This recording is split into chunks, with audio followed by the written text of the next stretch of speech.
Ndonë se Durrësi synon që të ketë turizëm të qëndrueshëm, nga prilli deri në tetor, fluksi i turistëve është dhe më i madh.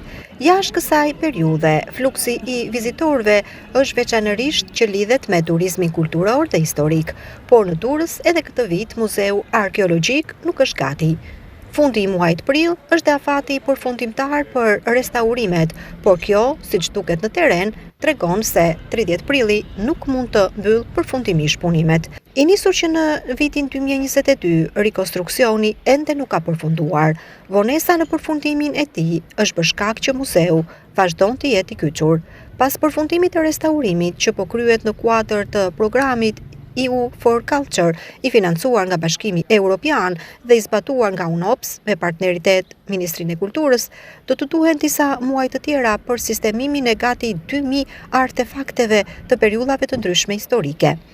Autoritetet kulturore synojnë që pas investimit që kushton rreth 348 milion euro në momentin e rihapjes, turistët mund ta vizitojnë në 3 katet e muzeut, si dhe oborin e jashtëm që do të jetë gati. Mbyllja 3 vjeçare e Muzeut Arkeologjik i ka hequr turistët e huaj, por dhe vendas mundësinë për të njohur nga afër këtë site të rëndësishëm të historisë shqiptare.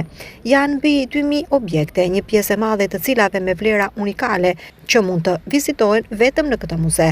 Brenda këtij muaji pritet të jetë i vizitueshëm Hamami, monumenti i kulturës i kategorisë së parë, i cili megjithse u inaugurua në tetorin e vitit të kaluar, ende nuk ka hapur dyert për vizitorët. Tërmeti 26 nëntori 2019 dëmtoi rënd një pjesë të konsiderueshme të monumenteve të trashëgimisë kulturore në Durrës, si Tora Veneciane, muri rrethues, Muzeun Arkeologjik, Hamami, Muzeun Etnografik e të tjera.